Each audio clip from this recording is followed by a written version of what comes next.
Bismillahirrahmanirrahim. Assalamualaikum warahmatullahi wabarakatuh.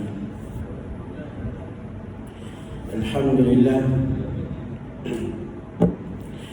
Alhamdulillahilladzi khalaqal insana fi ahsani taqwim. Asyhadu an la ilaha illallah Al-Malikul Haqqul Mubin, wa asyhadu anna Muhammadan abduhu wa rasuluh arsalahu rahmatan lil alamin. Allahumma salli wa sallim ala sayyidina Muhammad wa ala alihi wa ashabihi ajma'in. Qala ta'ala: الذين ينفقون في السراء والضراء والكاظمين الغيظ والعافين عن الناس والله يحب المحسنين. صدق الله العظيم. Alhamdulillah, hadirin jamaah subuh yang dikasihi oleh Allah Subhanahu wa taala. Alhamdulillah, kita bersyukur kepada Allah Subhanahu wa taala kerana Allah Subhanahu wa taala masih sayang kepada kita, kerana Allah Subhanahu wa taala masih merasa menjadikan kita hamba-Nya yang dikasihi oleh Allah Subhanahu wa taala. Apabila Allah Subhanahu wa taala sayang kepada hamba-Nya, Allah Subhanahu wa taala berikan kepada dia nikmat yang paling besar. Nikmat yang paling besar yang Allah berikan kepada hamba yang Allah sayang sahaja, iaitu nikmat iman dan nikmat Islam. Selain daripada nikmat iman dan nikmat Islam, juga diberikan kepada seluruh makhluknya, seluruh manusia dan jin. Dan kalau kita nak kira berapa banyak nikmat Allah, tentulah tidak ada sesiapa pun yang mampu mengira. Allah Subhanahu wa taala berfirman, wa in ta'uddu ni'matallahi la tuhsuha. Kata Allah, innallaha laghafurur rahim. Jika kamu nak kira berapa banyak yang Allah telah anugerahkan nikmat kepada kamu, la tuhsuha, sudah tentu tidak ada siapa yang boleh mengira, kerana banyak sangat.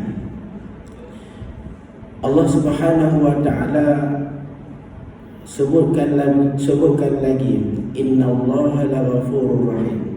Walaupun manusia ini lalai, tidak mampu nak bersyukur semuanya, tidak mampu nak mempergunakan nikmat semuanya kepada jalan yang Allah redha, innallaha laghafurur rahim, sesungguhnya Allah Maha Pengampun dan Maha Penyayang. Allah akan ampunkan hamba-Nya kepada sesiapa yang meminta ampun kepada Allah. Allah tidak ampunkan orang yang tidak meminta ampun. Sebab itu apabila Allah Subhanahu wa taala mencintai hamba tersebut, maka Allah Subhanahu wa taala gerakkan hati dia untuk dia bertaubat kepada Allah, untuk dia memohon segala dosa-dosa dia memohon ampun kepada Allah Subhanahu wa taala. Ini adalah salah satu tanda Allah Subhanahu wa taala sudah redha kepada dia. Alhamdulillah, pada pagi ini Allah Subhanahu wa taala pilih kita untuk solat jamaah subuh. Ini adalah salah satu tanda Allah Subhanahu wa taala sayang kepada kita. Allah Subhanahu wa taala nakkan kita ini menjadi hamba-Nya yang soleh, hamba-Nya yang mendapatkan kesenangan hidup, kebahagiaan hidup di dunia yang sementara dan juga di akhirat yang abadi. Hadirin jamaah subuh yang dikasihi oleh Allah Subhanahu wa taala, Allah menyebutkan dalam surah Al-Baqarah ayat 152, fadhkuruni adhkurkum, kata Allah. Ingatlah kepadaku, niscaya aku akan ingat kepadamu. Apabila hadirin jamaah sekalian, apabila kita ingat kepada Allah, Allah akan ingat kepada kita. Macam mana kita ingat kepada Allah? Tidak lain dan tidak bukan kita kerjakan apa yang Allah suruh. Apa yang Allah larang, yang kita tahu Allah tak bagi buat, maka tinggalkanlah. Itu adalah tanda kita ingat kepada Allah Subhanahu wa taala. Hadirin jamaah subuh yang disayang oleh Allah Subhanahu wa taala, kita ingat kepada Allah adalah bukan semestinya pada solat saja. Ketika solat memang kita fokus ingat kepada Allah, tapi dalam pekerjaan yang lain kita pun juga perlu ingat kepada Allah Subhanahu wa taala. Iaitu kita perlu ikut syariah, maknanya ikut apa yang Allah larang itu jangan buat, apa yang Allah suruh itu buat. Sebagai contoh, kita ingat kepada Allah ketika selain daripada solat. Contoh, kalau kita seorang lelaki mungkin kita bekerja, dalam pekerjaan, kalau orang yang ingat kepada Allah, dia ingatkan dia kerja ini adalah untuk mencari ridha Allah, bukan mencari kesenangan hidup di dunia yang sementara saja, tetapi dia ingin mencari keridhaan Allah Subhanahu wa taala.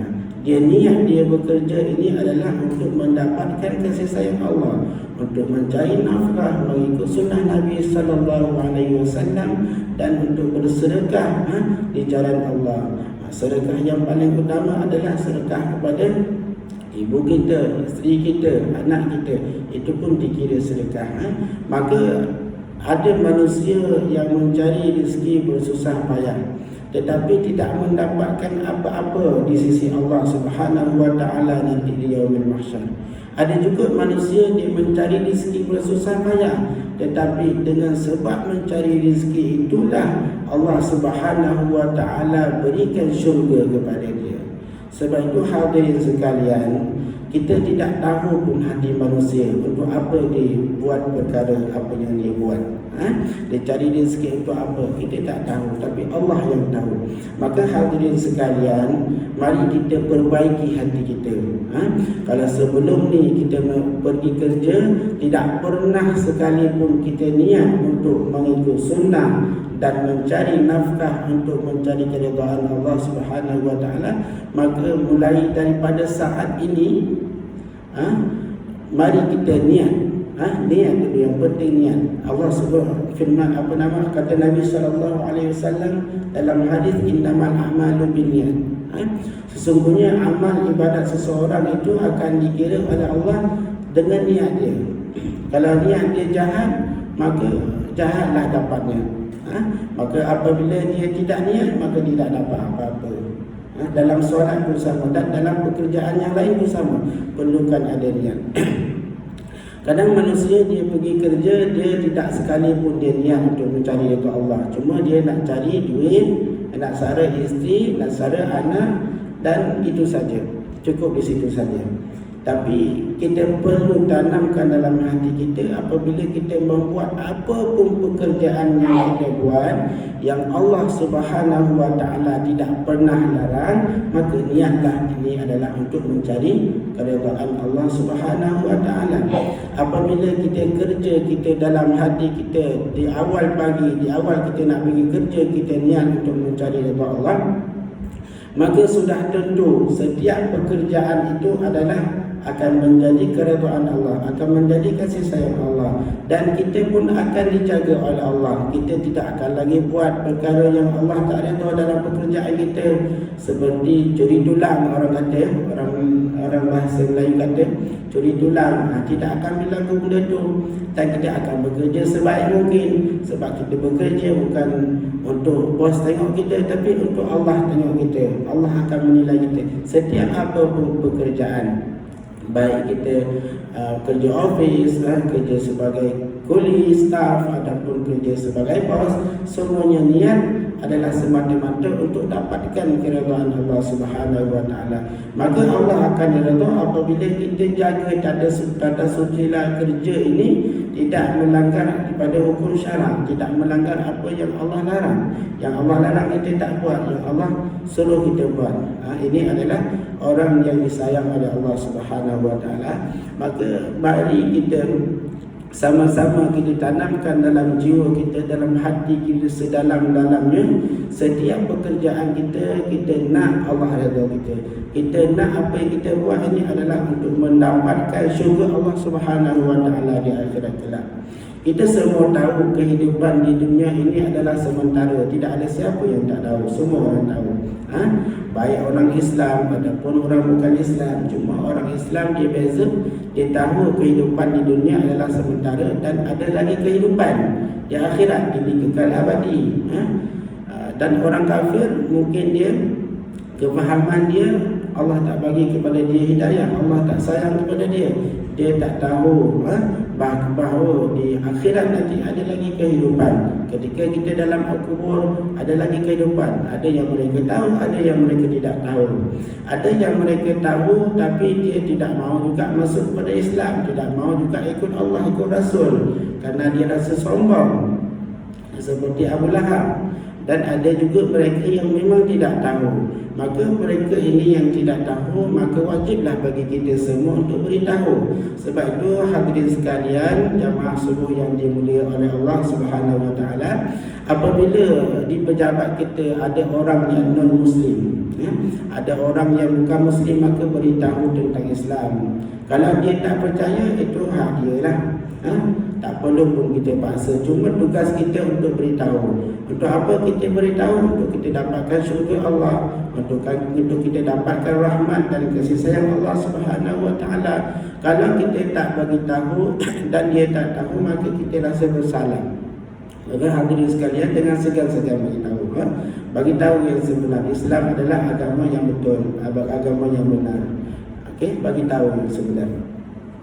Hadirin Jumaah subuh yang dimuliakan oleh Allah Subhanahu Wa Taala, Allah berfirman lagi, sambung daripada ayat tadi, fadhkuruni azkurkum washkuruli wala takfurun, kata Allah, dan syukurlah kepadaku. Kita syukur kepada Allah Subhanahu Wa Taala, yakni kita gunakan apa yang Allah beri untuk mencari keridhaan Allah Subhanahu Wa Taala. Dalam masa yang lain, apabila kita mendapatkan sesuatu nikmat, kita ucapkanlah Alhamdulillah. Tidak cukup dengan itu, niatkan dalam hati, aku nak pergunakan apa yang Allah beri ini untuk mencari kasih sayang Allah Subhanahu Wa Taala. Ini adalah tanda orang bersyukur.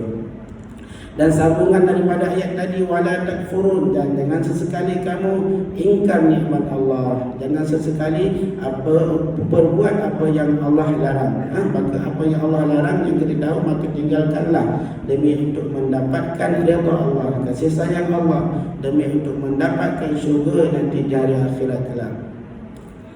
Hadirin jamaah subuh yang dimuliakan oleh Allah Subhanahu Wa Taala, apabila kita bersyukur apa yang Allah telah anugerahkan kepada kita, Allah Subhanahu Wa Taala berfirman, la in syakartum la azidannakum. Jika kamu syukur, Allah akan tambah lagi nikmat kepadamu. Kita bersyukur benda yang sikit, maka Allah akan tambah lagi lebih banyak. Kita bersyukur rezeki yang Allah bagi, maka Allah akan tambah lagi. Apa lagi yang Allah tambah? Mungkin dari segi kebahagiaan hidup.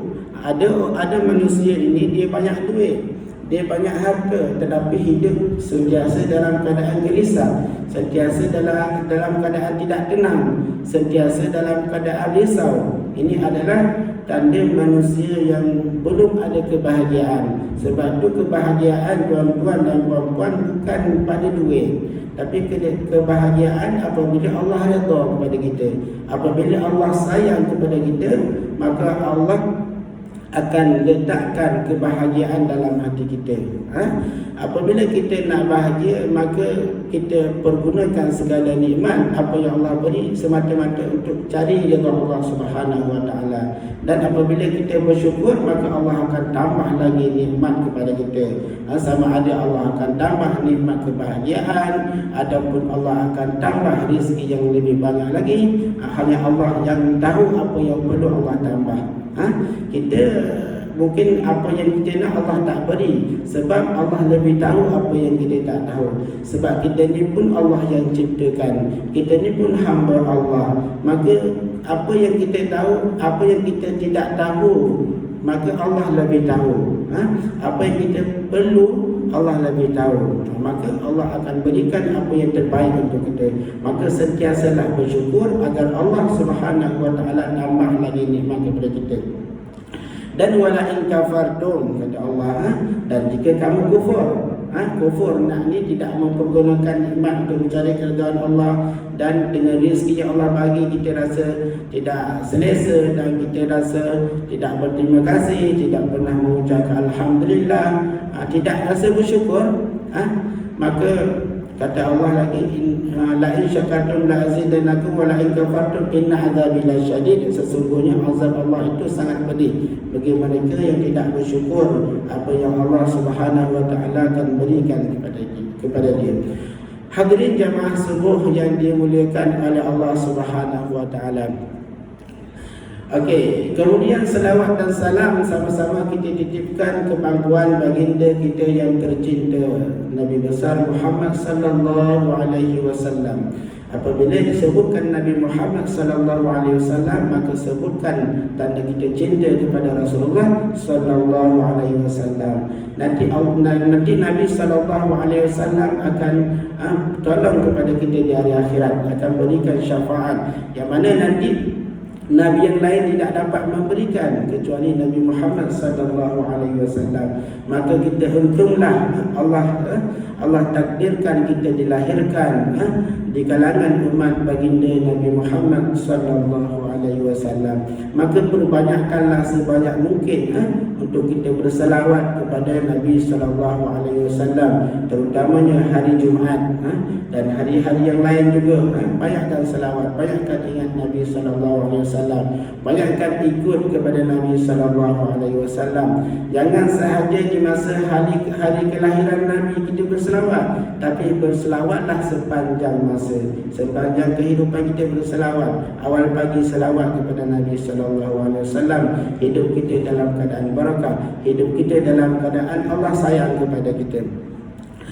Dan juga yang dihormati Ustaz Husin sebagai pengurusi, semoga Allah Subhanahu wa taala teruskan berikan hidayah kepada kita semua insya-Allah. Dan juga barisan AJK, hadirin muslimin dan muslimat semua yang Allah sayang, yang disayang oleh Allah Subhanahu wa taala. Pada pagi yang mulia ini kita akan bacakan sebuah hadis yang disebutkan dalam Matan Arba'in An-Nawawiyah. Matan Arba'in An-Nawawiyah ni adalah disusun oleh Imam Nawawi.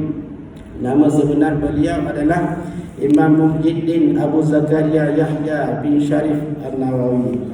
Beliau ini adalah dilahirkan di Nawa, maka digelarlah sebagai An-Nawawi.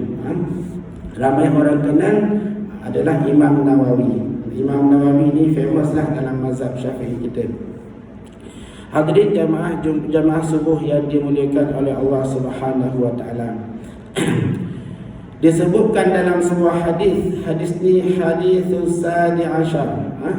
Hadis hadis yang ke-16 kalau kita ambil daripada Matan Arba'in An-Nawawiyah yang disusun oleh Imam Nawawi.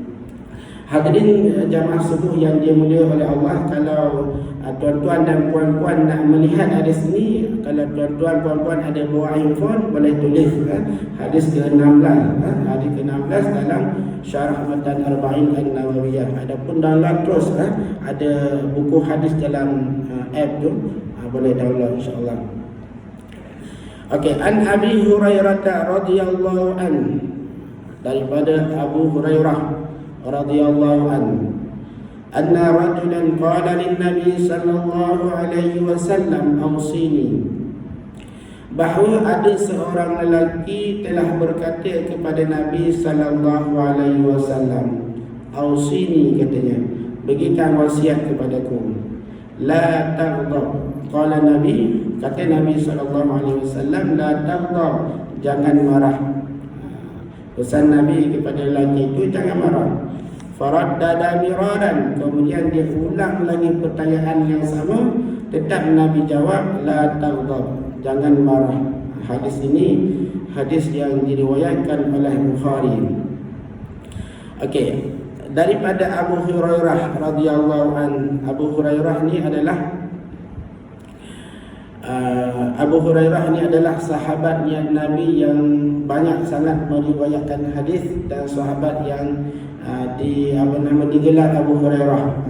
Nama beliau sebelum masuk Islam pelik sikit. Sebelum masuk Islam nama beliau Abdul Syam, nama syirik.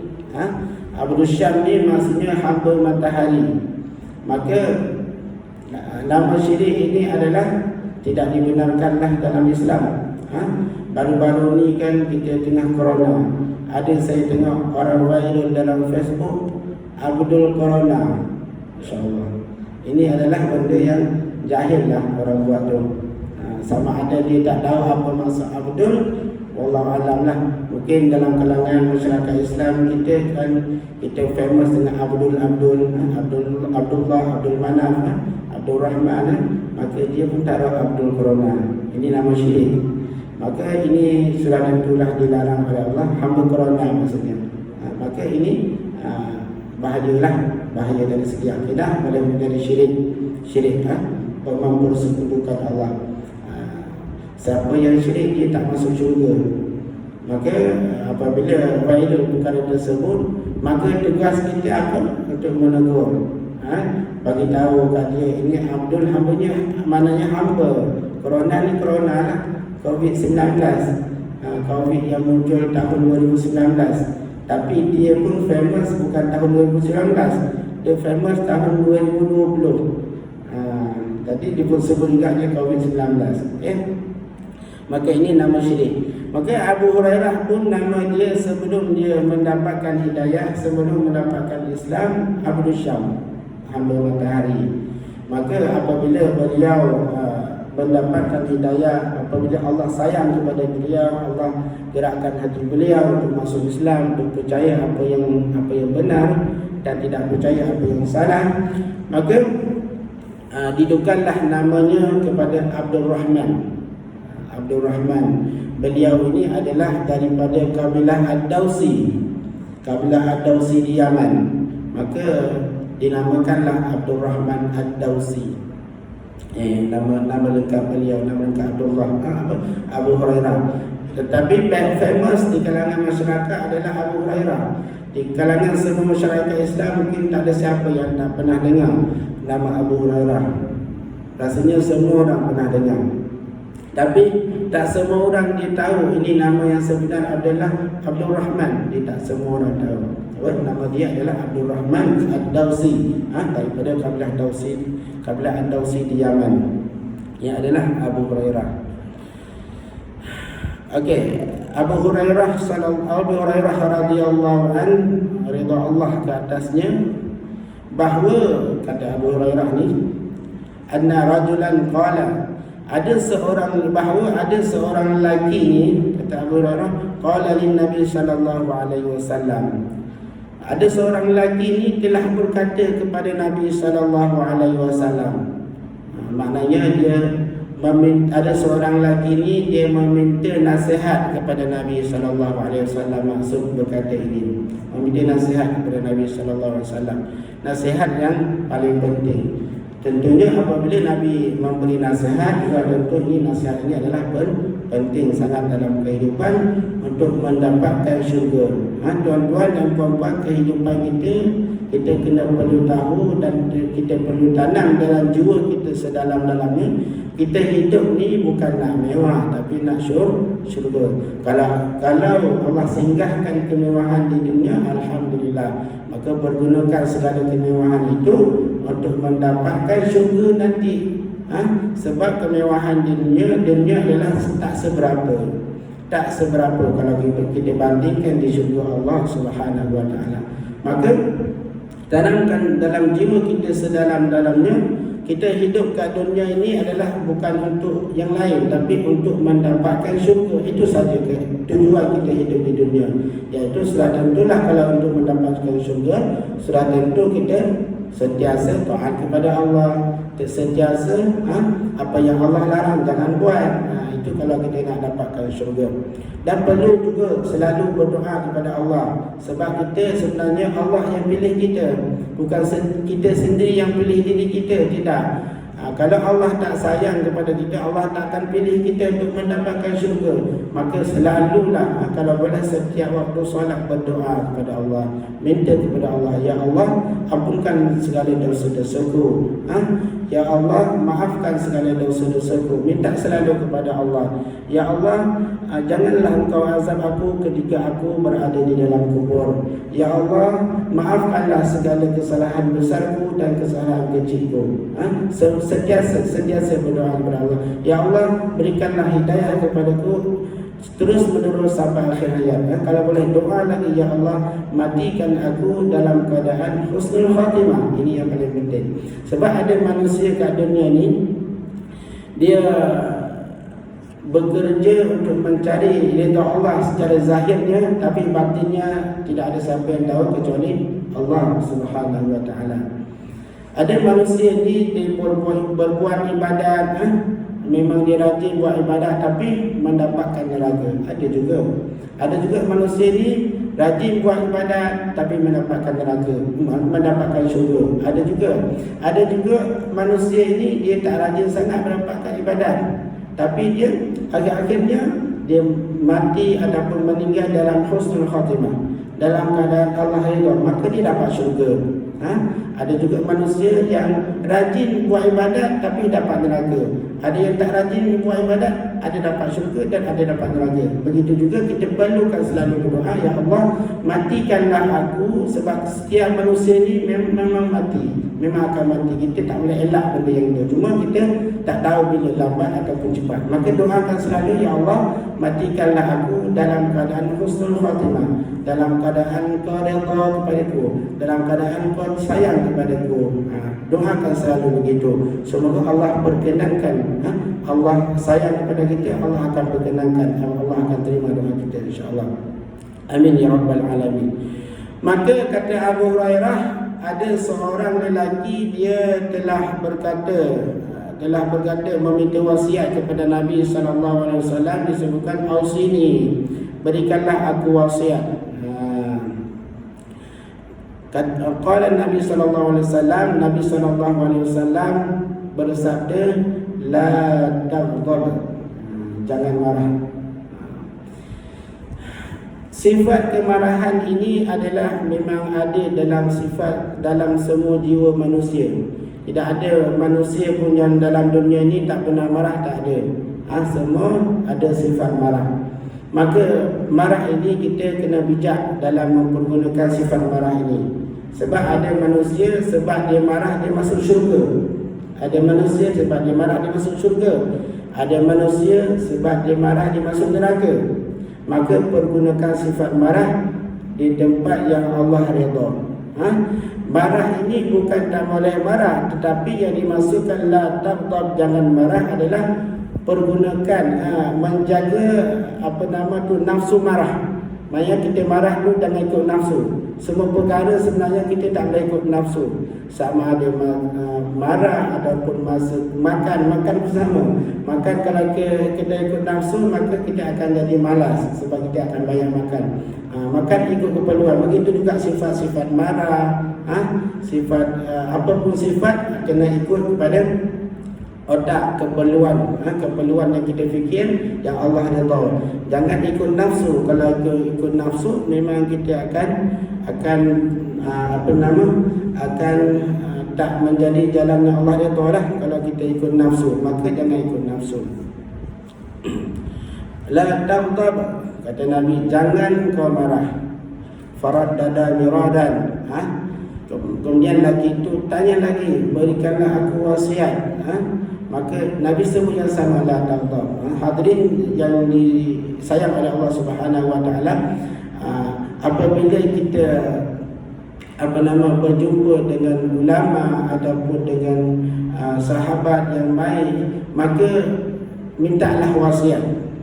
Sebab Kita tengok sahabat ni bila dia berjumpa dengan Nabi, dia minta wasiat, tak, jangan marah kata Nabi. Tapi kalau kita jumpa dengan guru kita, dengan sesiapa yang kita rasa dia dekat dengan Allah, maka minta kepada dia wasiat. Apa wasiat? Nasihat yang baik yang Allah redha.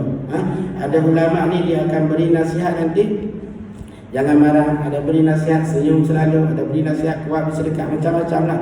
Maka pegang dengan nasihat itu, semoga Allah Subhanahu Wa Taala redha kepada kita. Okey, nasihat Nabi kepada lelaki itu, kata Abu Hurairah, jangan kau marah.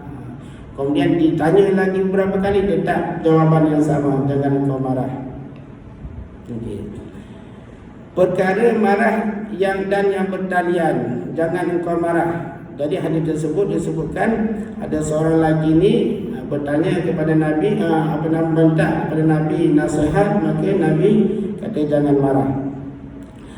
Dan pada hadis yang lain ada diterangkan bahawa seorang lelaki datang menemui Rasulullah sallallahu alaihi wasallam lalu berkata, ajarkanlah aku ya Rasulullah akan sesuatu, dan tak usahlah dibanyakkan pengajaran itu supaya aku dapat mengingatinya. Ini disebutkan dalam hadis lain.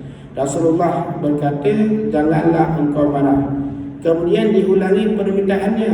Rasulullah berkata demikian itu juga, janganlah engkau marah.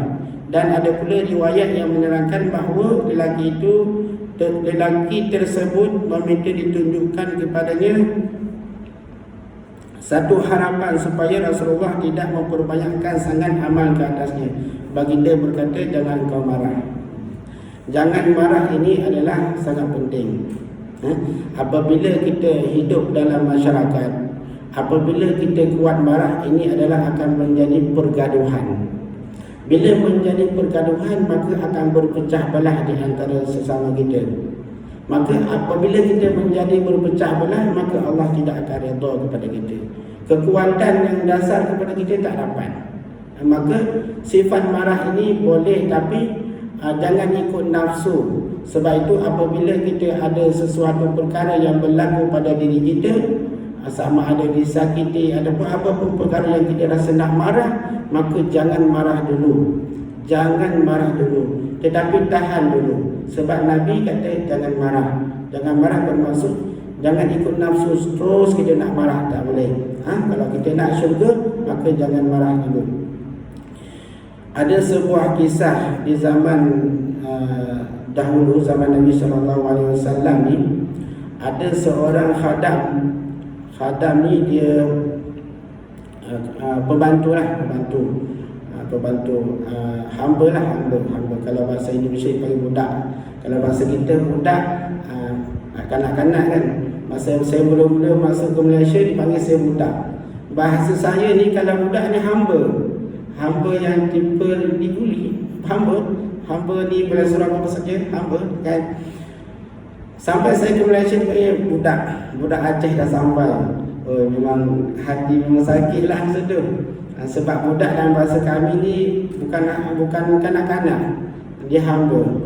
Maka dipanggil saya budak, saya sakit hati lah. Kemudian lama sikit baru saya tahu budak ni sebenarnya dia kanak-kanak lah. Kanak-kanak dipanggil budak lah. Okay. Kalau bahasa saya budak ni hamba lah. Okay. Ada seorang hamba perempuan ni, dia bawa minuman kepada tuannya. Okay.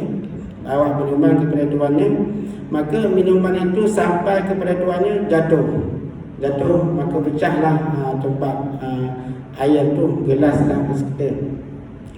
Maka dia nak marah. Biasalah kan kita manusia, mesti kita nak marah kan. Sebab buat benda salah, tak ada siapa pun yang tak nak marah, mesti nak marah. Kata budak tadi itu, wahai tuan, ingatlah firman Allah. Apa dia? Wal kaziminal ghaidha. Dia kata ciri-ciri ahli syurga. Hamba tu kata ciri-ciri ahli syurga ini adalah wal kaziminal ghaidha. Okay. Ini disebutkan dalam surah Ali Imran. Wal kaziminal ghaidha. Apa itu wal kaziminal ghaidha? Menahan kemarahan. Ini adalah ciri-ciri ahli syurga, menahan kemarahan. Maka kata orang tadi, kata tuannya tadi, okey, aku tidak jadi marah pada engkau. Kemudian hamba itu tadi, budak perempuan tadi pun dia cakap, dia sambung lagi, wal afina 'anil nas. Ciri-ciri ahli syurga dia kata wal afina 'anil nas, orang yang sentiasa memberi maaf kepada manusia, orang yang sentiasa memberi maaf kepada orang lain. Ini ciri-ciri ahli syurga dia kata. Ini disebutkan dalam Al-Quran. Dibacakan firman Allah. Maka dia kata aku dah maafkan engkau. Maka kata orang tuanya tadi, maka dia dah maafkannya. Wal 'afina 'anil nas wallahu yuhibbul muhsinin. Kemudian disambung lagi ayat tadi, orang budak tadi tu, wal 'afina 'anil nas wallahu yuhibbul muhsinin, dan Allah suka kepada orang yang membuat kebajikan, kata. Maka lelaki tadi tu, tuannya tadi tu, maka dia kata, dia kan hamba aku, dengan ini aku merdekakan engkau, kata. Maka dia bebaslah kerana ihsan aku. Ini adalah cara ciri ahli syurga. Kemudian dia bagi lagi dirham kepada dia. Saya tak ingat berapa dirham, banyak jugalah dia bagi. Maka ini adalah ciri-ciri ahli syurga, tahan kemarahan. Kemarahan ni boleh marah tapi ada tempatnya. Nanti kita akan sambung insya-Allah sampai 7.15, diberikan masa. Ada 15 minit lagi. Okey. Mana tadi? Okey. Maksud janganlah marah dan yang bertalian dengannya. Bila kita sebut jangan marah, jangan pula salah faham. Semua perkara tak nak marah, tak bolehlah. Kalau buat contoh dihina agama, ini kena marah. Kena marah. Kena marah. Bahkan Nabi SAW pun pernah marah. Pada suatu hari subuh, tak silap saya, pada suatu hari itu Nabi menjadi imam dalam solat. Kemudian dia toleh ke belakang, Nabi SAW toleh ke belakang, dia melihat jamaah sahabatnya yang solat subuh. Solat subuh ke solat apa tak ingat sangatlah solat apa. Kemudian dia kiralah mana sahabat yang tidak solat berjamaah. Maka ketika itu dipanggillah si fulan yang tak solat jamaah. Maka Nabi marah. Nabi kata marah dengan cara berhikmah, tegaslah. Nabi kata semua kena solat subuh berjamaah. Kalau tak ada solat subuh berjamaah, aku akan bakar rumahnya. Ini amaran daripada Nabi SAW. Maka tak adalah Nabi nak bakar rumahnya, tapi itu nak katakan Nabi pun marah jugalah, tapi marah tempat yang Allah redha. Sebab itu yang kita kata tadi, ada kala kita marah ni sebab kita marah kita masuk syurga Allah. Ada kata kita sebab marah kita masuk neraka. Kemudian ada lagi para sahabat yang marah. Kalau tuan-puan ingat pada zaman khalifah, pada zaman Khalifah Abu Bakar As-Siddiq radhiyallahu anhu, Abu Bakar sendiri pernah marah. Sebab apa? Sebab kebenaranlah. Sebab kalau dia marah itu Allah redha. Contohnya marah sahabat Nabi SAW selepas Nabi SAW wafat. Kemudian ada sebahagian ni kaum muslimin yang tak nak bayar zakat. Maka apa kata Abu Bakar radhiyallahu anhu? Dia kata dia nak kumpulkan semuanya tentera-tentera nak perang kepada orang yang tak mau bayar zakat. Sebab orang tu dikata, orang sebahagian kaum muslimin tu dikata wajib zakat hanya pada zaman Nabi untuk Nabi. Kemudian selepas Nabi wafat tak ada wajib zakat, maka dia nak perang, dia kata. Maka pada ketika itu jawab Umar Al-Khattab radhiyallahu anhu, Umar tak setujulah dengan itu. Sebab apa? Nabi kata tak boleh tumpahkan darah orang yang tak pernah bersyahadat. Maka jawab lagi Abu Bakar, benar wahai Umar, tetapi ketahuilah bahawa zakat ini adalah wajib kepada semua orang yang telah bersyahadat. Maka itulah maknanya sifat marah tu memang kena ada jugalah, tapi ikut pada tempat. Begitu. Ada lagi sahabat yang marah. Kalau tuan-tuan perempuan ingat Ali, Sayyidina Ali, okey. pada zaman Sayyidina Ali, kalau tuan-tuan tahu tentang Syiah ni dia digerakkan oleh Abdullah bin Sabah. Dia sebenarnya pada zaman Sayyidina Uthman bin Affan dia dah muncul yang bunuh Umar Al-Khattab. Ini adalah pengasas Syiah, Abu Lu'lu'ah, tak silap Kemudian pada zaman Ali, ketika Ali menjadi khalifah ini, ada seorang hamba Allah ni namanya Abdullah bin Sabah. Abdullah bin Sabah ni adalah seorang Yahudi daripada Yaman. Dan dia nak jawatan. Dia nak jawatan pada zaman Uthman bin Affan lagi dia nak jawatan. Tapi Uthman bin Affan radhiyallahu an dia tak layan. Dia ni Abdullah bin Sabah ni dia berpura-pura Islam lah, senang cerita. Berpura-pura Islam. Dia penggerak Syiah. Kemudian pada zaman Ali, dia apabila pada satu ketika itu Ali dia sedang berceramah, memberi nasihat kepada sahabatnya. Kemudian Abdullah bin Sabah ni kata, Anta dia kata. Ali kata, apa anta ni? Ali tanya. Kemudian Abdullah bin Sabah dia kata, penggerak Syiah pada hari ini penggerak Syiah lah. Dia kata, adalah Tuhan kami. Itu dikata oleh Abdullah bin Sabah. Dia cakap Ali Tuhan. Maka apabila Ali marah, maka dia suruh bakar Abdullah bin Sabah ni. Diberi ancaman suruh bakar. Maka itulah sifat marah perlu juga ada. Tapi ada perlu pada tempatnya. Okey, 5 minit lagi. Itulah kisah sahabat yang pernah marah. Maka marah itu perlu ada juga, tapi ikut tempat yang Allah redha. Okey, jangan terus sembrono main marah saja, itu tak boleh lah. Dan marah itu pun kita perlu letak pada tempat yang sangat sesuai lah, supaya dengan sebab kemarahan itu Allah masukkan kita ke dalam syurga.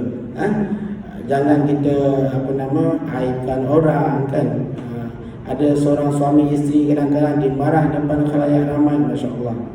Ini tentulah marah yang dibenci dan menyebabkan masuk neraka. Maka apabila kita bergaduh dengan suami isteri, biasalah suami isteri macam piring mangkuk kadang-kadang kena sikit kan. Jadi tahankan kemarahan. Kalau kita tahankan kemarahan, maka kita akan dapat kebahagiaan hidup. Sebab kita tahu kita marah ni kejap je. Waktu panas marah. Waktu tak panas tak marah lah. Maksud jangan marah yang bertalian dengannya.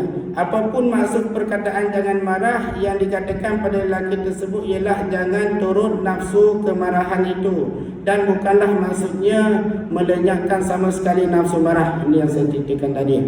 Kerana kemarahan adalah satu-satu dari tabiat manusia yang tidak mungkin dihapuskan. Tidak ada siapa manusia yang tak boleh marah.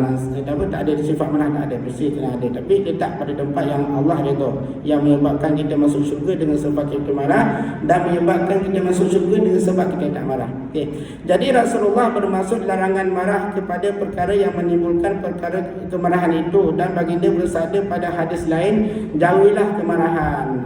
Maksudnya tahan nafsu marah. Kerana ia adalah bara api yang menyala-nyala dalam hati anak Adam. Cubalah lihat bila salah seorang kamu di dalam kemarahan, kedua matanya merah, ulat lehernya kelihatan timbul. Apabila salah seorang merasa marah, maka hendaklah ia berbaring atau duduk atas bumi. Dan marah juga Rasulullah SAW menerangkan bahawa kemarahan itu dari syaitan. Apabila kita tak tahan sangat masa marah, apabila kita dalam keadaan kita berdiri, maka duduklah. Maka dah duduk tu tak reda lagi marah, nak marah lagi, maka baringlah. Okay? Ini adalah pesan Nabi apabila kita merasakan marah. Begitu juga kadang-kadang kita marah pada anak kan. Marah pada anak lebih-lebih pun tak boleh, tapi tak marah pun tak boleh. Begitu juga kalau kita sebagai bos kan, marah kepada yang diamanahkan untuk kita jaga, nak marah lebih-lebih tak boleh, tak marah pun tak boleh. Kalau tak marah pun anak buah kita ataupun di bawah jagaan kita, dia tak ikut jalan yang baik lah, maka kadang-kadang kena marah. Tapi marah tu memang kena bertempat lah, tak boleh di khalayak ramai. Dan kadang-kadang kita perlu juga bagi tahu kepada orang benda yang macam ni silap, takut berlaku dengan orang lain. Maka perlu juga kita di khalayak ramai, tapi jangan sebutkan nama dia. Jangan sebutkan nama dia. Maka orang lain pun ambil kesimpulan benda ni tak boleh. Okay. Maka dan sesungguhnya syaitan itu, bahawa kemarahan itu dari syaitan, kata Nabi. Kemarahan ini daripada syaitan. Dan sesungguhnya syaitan itu dijadikan dari api. Api hanya dapat dipadam dengan air. Apabila marah oleh seseorang kamu, hendaklah ia berwuduk. Kita kena tahu, kata Nabi SAW, marah ini adalah daripada syaitan. Syaitan yang membuatkan kita marah, rasa marah. Sebab itu ramai yang talak isterinya, itu syaitan semualah. Syaitan, apabila dia rasa marah, maka syaitan akan masuk ke dalam jiwanya. Secara dia tak sedar, dia membuat perkara yang di luar batasan lah. Ada yang dera, yang dera budak baru-baru ni kan, viral dera budak, Masya Allah, Alhamdulillah. Ada lagi dera budak. Ini bahayalah.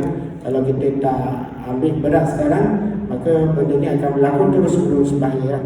Maka orang yang berkuasa tu kena ambil tindakan lah, supaya benda ni tak berlaku lagi.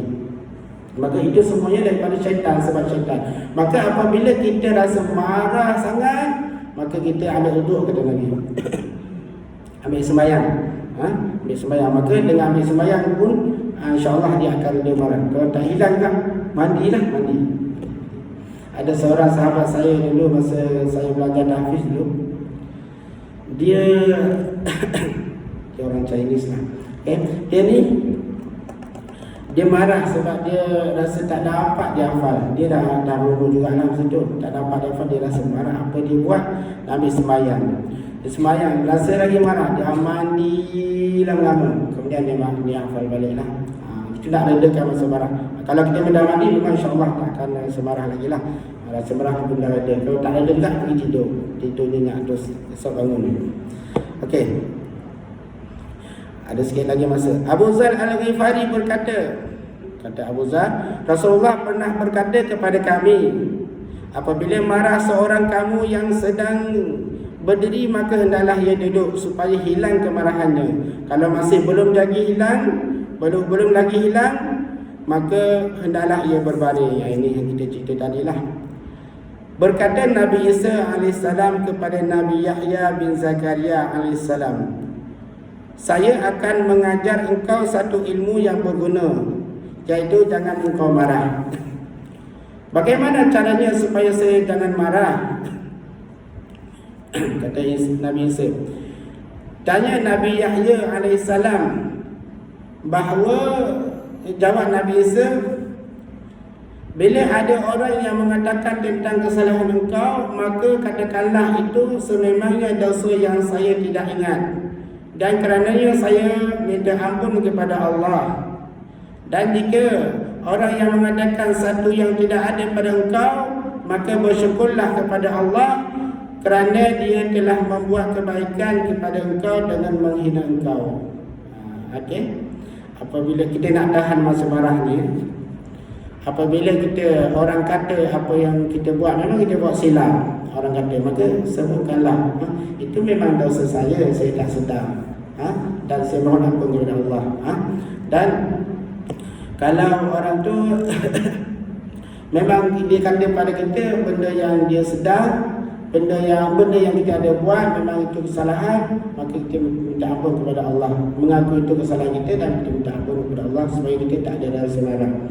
Dan apabila orang kata pada kita yang memang kita tak buat, difitnah, maka bersyukur kepada Allah.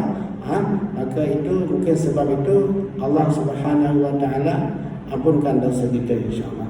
Okey, maka masa kita pun sudah sampai untuk kita berhenti, maka cukup di sini untuk hari ini.